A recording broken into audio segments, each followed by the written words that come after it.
नमस्ते दोस्तों, welcome to सुमुक channel. यहाँ मिलता है फुल फन, कॉमेडी और कार्टून्स। जल्दी।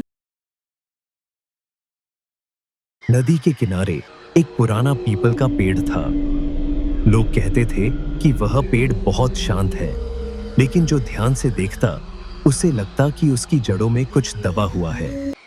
उसी पेड़ की सबसे ऊंची डाल पर एक कौवा रहता था। रोज सुबह वह वहीं खड़ा होता, नीचे झांकता और फिर गहरी सांस लेकर चुप हो जाता।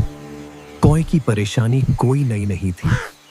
उसके बच्चे हर साल गायब हो जाते थे। न कोई शोर, न कोई लड़ाई, न कोई निशान। बस एक दिन घोंसला खाली मिल जाता। शुरू में उसने सोचा कि जंगल में ऐसा होता है, लेकिन जब यह हर साल होने लगा तो डर उसकी आदत बन गया। एक रात उसने पेड़ की जड़ों के बीच दो चमकती आंखें देखीं।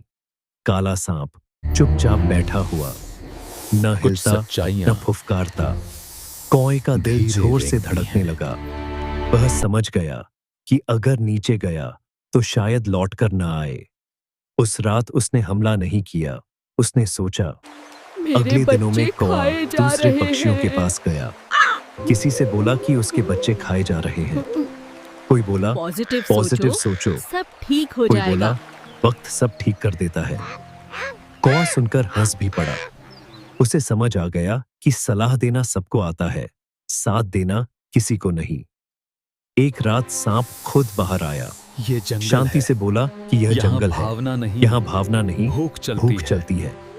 कौवे ने पहली बार गुस्से में कहा कि तू मेरे बच्चों को खा रहा है। सांप ने उसकी तरफ देखा और बहुत आराम से पूछा, तो मार क्यों नहीं देता? उसी पल कौवे को समझ आ गया कि सीधी लड़ाई उसकी नहीं है। अगली सुबह वह उड़कर राजा के महल पहुंचा। वहां सोने की माला धूप में चमक रही थी। कौवे ने माला उठाई और धीरे उड़ने लगा। जैसे ही पहरेदारों ने देखा, शोर मच गया। कौवा जानबूझकर तेज नहीं उड़ा। वह उन्हें सीधे पीपल के पेड़ तक ले आया और जड़ों के पास माला गिरा दी। सांप ने सोना देखा और पहली बार उसकी आंखों में चमक आई। वह बोला, आज किस्मत चमक रही है। तभी पहरेदार पहुंचे और उसे मार दिया। सबने चैन की सांस ली। लगा कि कहानी खत्म हो गई, लेकिन उस रात कौवा खुश नहीं था। वह घोंसले के पास बैठा रहा।